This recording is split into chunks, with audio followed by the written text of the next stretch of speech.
விழுப்புரம் இங்கே இது வரைக்கும் ஏகப்பட்ட இது நடக்கிறாங்க.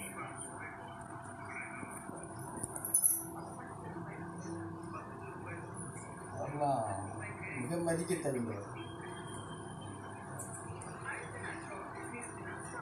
என்ன ஒரு குறைபாடுன்னா அவங்களுக்கு பின்னாடி ஒரு சிஷியர்களை உருவாக்கலாம். அதுக்கு தகுதியான ஆட்கள் வரல. அதுதான் அதுக்கு உதாரணம். எனக்கு ஒரு தடவை சாமி கூட சொன்னாங்க. சில விஷயங்களை நான் உட்காந்து பேசுகிறது, இவங்கெல்லாம் இவ்வளோ பிரம்மாண்டமாக பயணம் பண்ணியிருக்காங்க, செஞ்சுருக்கிறாங்க. அப்புறம் ஏன் சாமி இவங்கெல்லாம் இது வந்து அவங்களுக்கு பின்னாடி அதை எடுத்துகிட்டு போகிறதுக்கு, அந்த இதை நடைமுறைப்படுத்துறதுக்கு தயாராகாமல் ஏன் சாமி இருக்காங்கன்னா வாஸ்தவம் தான். சீசஸ் அப்படிலாம் பண்ணார். அவருக்கு பின்னாடி வந்து என்ன பண்ணிட்டு இருக்காங்க அப்படின்னு கேட்டார் சாமி. சீசஸ் நமக்கு பின்னாடி ஒரு 6 பேர் 7 பேர் நடைமுறை கொண்டு போகணும்னு உருவாக்குனாரு. இப்போ அவங்க என்ன பண்ணிக்கிட்டு இருக்காங்கன்னு கேட்டார்.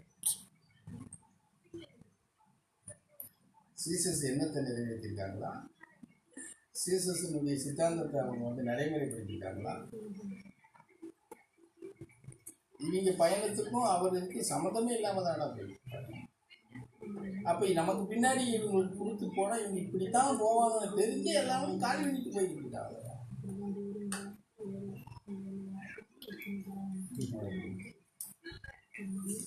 அது செந்தில் தெரியுமில்ல, ஒரே ஒரு தடவை வந்துருக்கேன். அவர் சும்மா இருக்க மாட்டாம சாமி அப்புறம் நீங்கள் மொத்தம் எதுக்கு எவனாவது ஒருத்தன் வாங்கடான்னு சொல்லியே தயார்படுத்திட்டு இருக்கீங்க அப்படின்னு. எவன் வந்திருக்கீங்கடா, நான் தயார்படுத்துகிறேன். எவன் வந்திருக்கான், இப்போ நீங்கள் புரிஞ்சுனவங்க இந்த வந்திருக்கீங்க. நீங்கள் எவன் நிற்கிறான், எவன் போகிறான்னு பார்ப்போம். அது மாதிரி இப்போ 19 பேரில் நாங்கள் எவன் வந்திருக்கான்,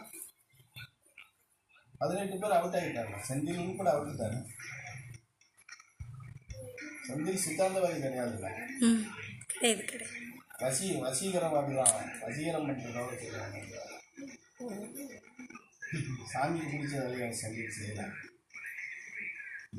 புரிஞ்சதா? அந்த மாதிரி ஒவ்வொருத்தரும் ஒரு லைனில் அதை அவங்க விருப்பம் இல்லாமல் அப்படி தான் போயிடலாம். இங்கெல்லாம் வந்து தவறாக தான் பயன்படுத்துவாங்க,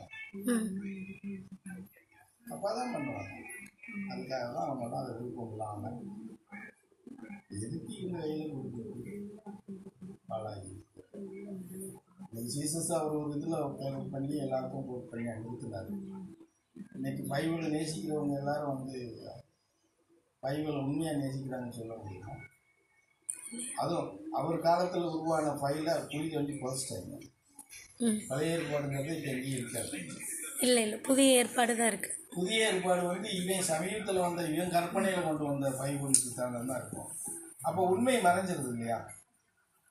உண்மைதாங்க. இப்போ அவங்களுடைய போதனையே என்ன இருக்குது?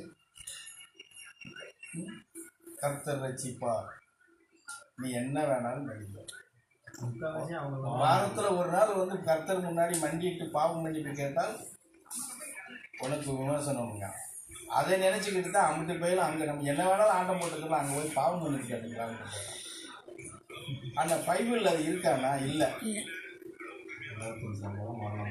ஆமாம், பாவத்தின் சம்பளம் மரணம்னு தான் இருக்குது. புரிஞ்சுதா? இவங்க அதெல்லாம் இல்லை. அப்போ இவங்களை என்ன செய்யணும்? அதை தான் எல்லாரும் ஒரு கணக்கு எடுக்கிறாங்க. அவர் சீசஸ் மக்களுக்காக கஷ்டப்பட்டாருன்னா கஷ்டப்பட்டாரு. இன்னும் கர்மானா எப்படி வேலை செய்யணும்னு நேரடியாக நடத்தி காமிச்சார். இந்த கர்மாவை மாற்றிக்கிட்டா நீ எப்படியெல்லாம் கஷ்டப்படுற, எவ்வளோ துன்பத்துக்கு ஆளாகுவ, உன்னையை சுற்றி இருக்கிறவங்க எவ்வளோ வேதனைக்கு ஆளாகும், இதெல்லாம் அவர் நடத்தி காமிச்சார். ஆனால் பைபிளை நேசிக்கிறவங்க அந்த கர்மாவை நேசிக்கிறாங்க. கர்மாவை இப்படித்தான் நினைக்கிறாங்களா? கர்மாவை மேலும் மேலும் இவங்க பண்ணுறாங்க. புரியுதுங்களா? அதனால தான் வரக்கூடிய மகான்கள்லாம் வந்து அதை தவிர்த்துடுறாங்க. தவிர்த்துட்டு போகிறாங்க. இந்த இப்போ எடுத்துக்கிறோங்க, இந்த 7 அறிவுகள் கூட இவங்க சினிமாவாக இருந்தால் கூட அதை நம்ம இதை யூகிச்சு பார்க்கணும். போதி தருமுறையை வந்து ஒரு நாட்டுக்கு வந்து விஷத்தை வரப்படுறதுன்னு அவர் சொல்லி கொடுத்தாரு. ம். அவர் இங்கேருந்து போனதே அந்த நாட்டில் விஷக்கிருமியிலிருந்து மக்களை காப்பாற்றுறதுக்கு தான் போய் சேர்ந்தார். அதில் காப்பாற்றி பல தற்காப்பு கலைகளை கற்றுக் கொடுத்தாரு. ஆனால் சைனாக்காரன் என்ன பண்ணுறான், அந்த தற்காப்பு கலையை வச்சு இதர நாட்டுக்கு அது வந்து ஒரு ரகசிய போர் தொடுக்கிறான். இன்னைக்கு போதை திருமர் உண்மையிலேயே அவர் நேரடியாக இருந்தாருன்னா இவங்கள பூரா அவர் சவிச்சுக்குவார். போகலை, புரிஞ்சதா? அதனால தான் கற்றுக் கொடுக்க மாட்டேங்கிறாங்க. தற்காப்பு கலைன்னு சொல்லியிருக்காங்க, உன்னை காப்பாற்றிக்கிறது தான் கொடுக்குறாங்க. ஆனால் அவங்க என்ன பண்ணுறாங்க, அது இதற்கு நாட்டுகளுக்கெல்லாம் ஒரு ஆபத்தை உருவாக்குறாங்க.